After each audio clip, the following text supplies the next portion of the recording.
Morning everyone, and welcome to the TAD 10 race. Today I'm going to be doing a nice gentle run. I'm going to try to anyway, just purely down to the fact that this is going to be my longest run for quite some time since my injury, and so I'm going to try and be a little bit sensible with it. It's been a hard week starting off with my Garmin telling me that my recovery time is 80 hours. Not going down very quick through the week. So anyway, yeah, we're going to get out there, get to the start. We're running a bit late, so all the usual good stuff. If you like this content, don't forget to give us a quick like and a subscribe. It'd be lovely to see you back. I'll do the usual where on a race I put all details up on the screen, fast forward mile by mile, and probably just give a little bit of a feedback on how it's going for me at the time. Okay, see you then. Bye.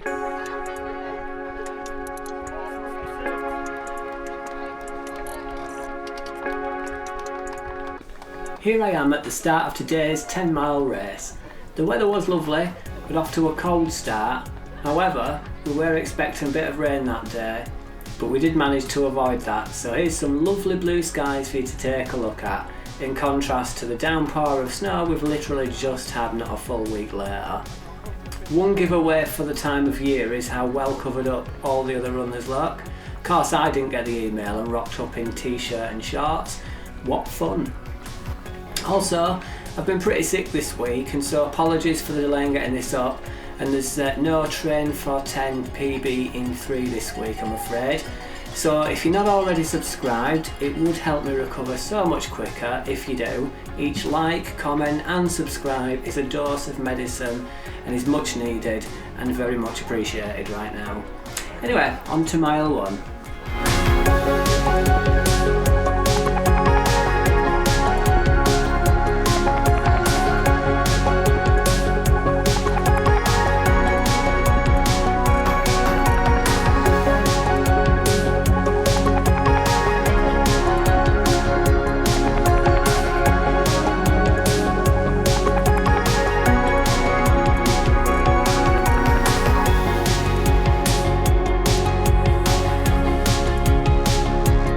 That's the first mile completed in a respectable 8 minutes and 36 seconds.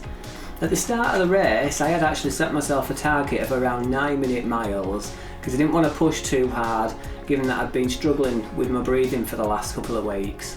I've actually been to the doctors earlier this week and she informed me and diagnosed me with having fat asthma.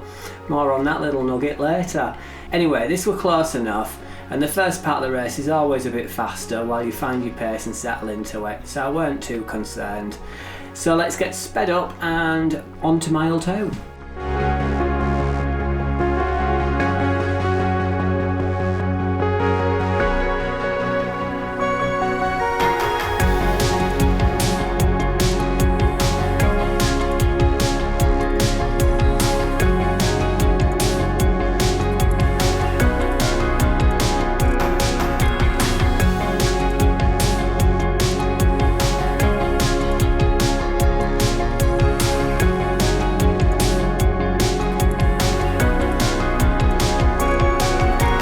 Oops. Mile 2 completed in 8 minutes and 2 seconds. That's 34 seconds faster than the already faster than planned first mile. I could already hear my wheezing over the music at this point, so I've no idea what we're bloody playing at, but I think seeing the blue sky for the last time until April next year had me a bit excited. Still, the heart rate was below my race pace at this point, so I weren't too concerned. I know the elevation graph makes it look like the last mile was all downhill, but that's way too exaggerated. This course is relatively flat, mildly undulating at best. On to mile 3.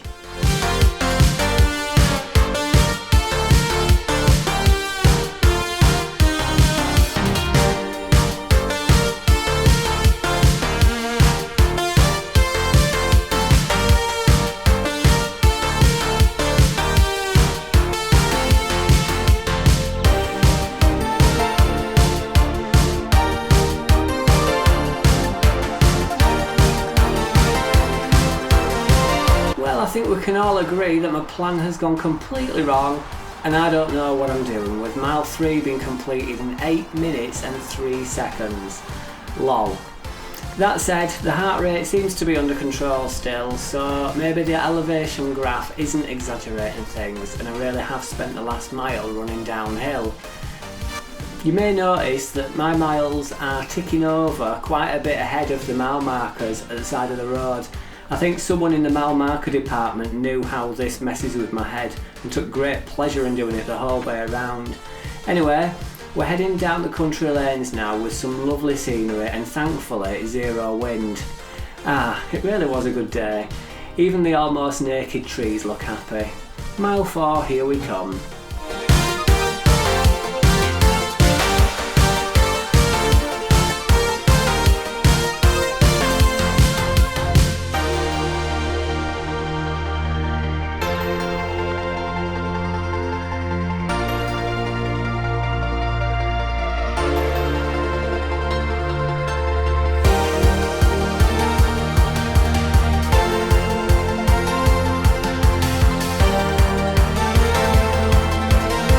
Mile 4 passed at 8 minutes and 13 seconds.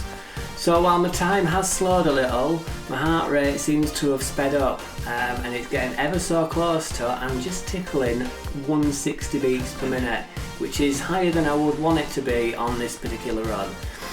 Now looking at the elevation graph that I called a blatant liar way back when, you can see that the last mile and the foreseeable is predominantly uphill, and so I think we're about to see this trend of a higher heart rate and slower pace play out for at least the next couple of miles. It's all very scientific. Love science. Mile 5, let's have ya.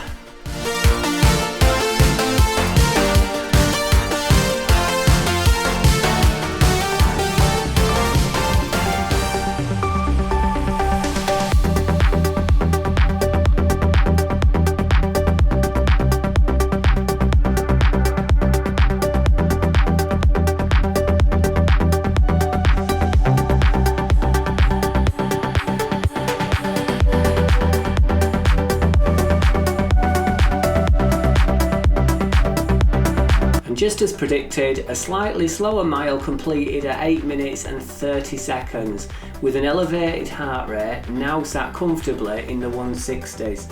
At this point I was just slowly picking people off, and the next one on my list is Purple 25 Parkrun Guy. I bet he thought he was being chased by a steam engine with my wheezing chest, drowning out the back catalogue of steps music I had on.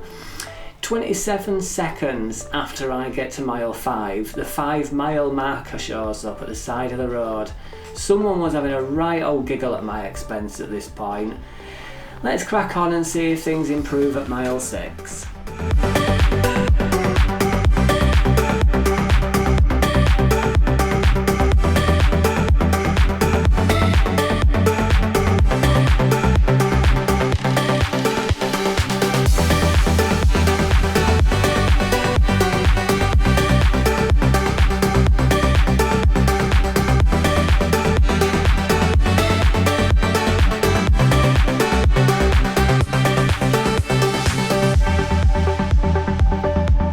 Okay, so we're back down to 8 minutes and 24 seconds for mile 6, with no further heart rate escalation.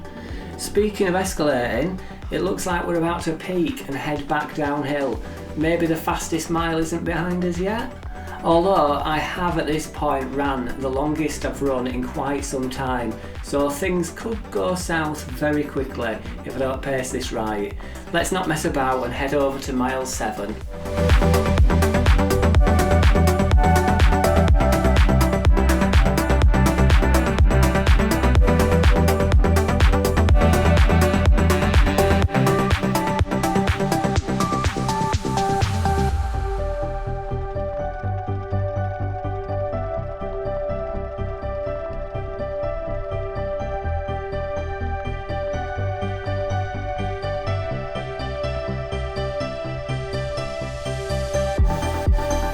Well, would you look at that? It's almost as if I ran this race and had some idea that my next mile was going to be the fastest. coming in at 8 minutes on the nose. Hashtag spooky. How far away is that mile marker now though? I see it there off in the distance.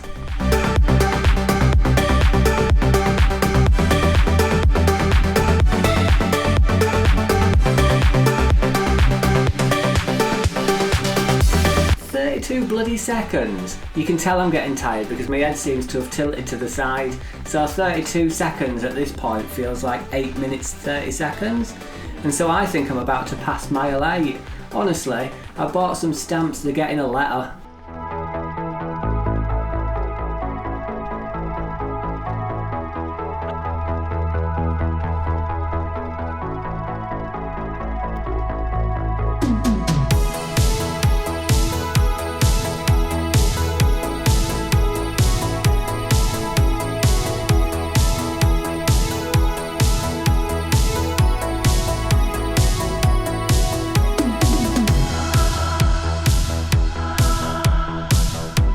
Mile 8 completed, or should I say Mount Everest conquered, in a not at all disappointing 8 minutes and 38 seconds. Oh, and I've looked forward to the descent for the last 5 miles. Also, not quite sure what the scent was, but the guy in front smelled amazing. He kept running past me on the flat parts and I could smell him before I could see him. We're all throwing water over ourselves to keep ourselves cool, and this guy's using a gallon of duty free. Right, just another couple of miles to go. Let's jump on over to mile 9.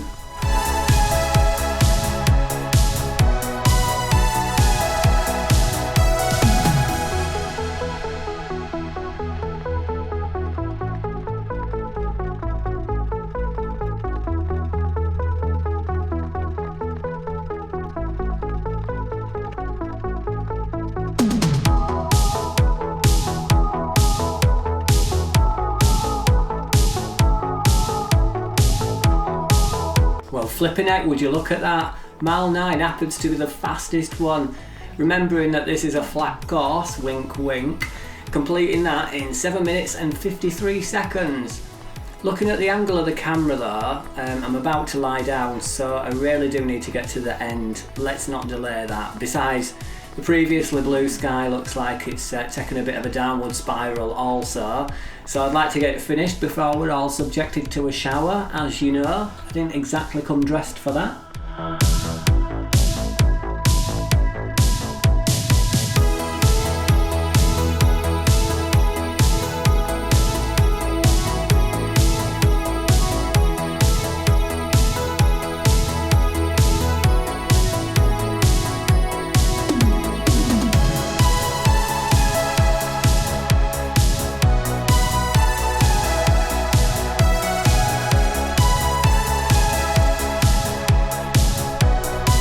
No, what's happened to Mr. Duty Free in blue walking?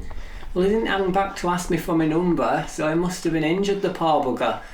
Because just off there in the distance you can see the finish line.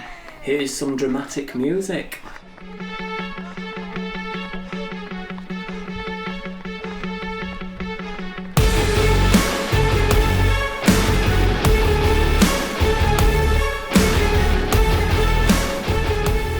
And that's it, the race finished, with my official time being 1 hour 22 minutes and 57 seconds. I mentioned earlier, the doctor diagnosed me with fat asthma earlier this week. She asked me about my running and I'd mentioned this race, to which she replied, imagine how much extra work your lungs had to do during a 10-mile run carrying a small child. I think we can all agree that 1 hour 22 minutes and 57 seconds is a good time considering, and my doctor's a cheeky cat. Oh, I'm shattered. It's hard work being awesome. Excuse me. Oh.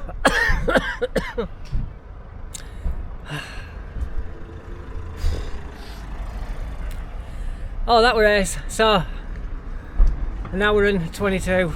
Just shy of 23 minutes. Well happy with that for a, well, it wasn't going to be a race effort, but the last few miles, I think we put his foot down a little bit more. Gets so undulant now, so. Anyway, right, enjoyed that. Hope you did too. See you in the next vid.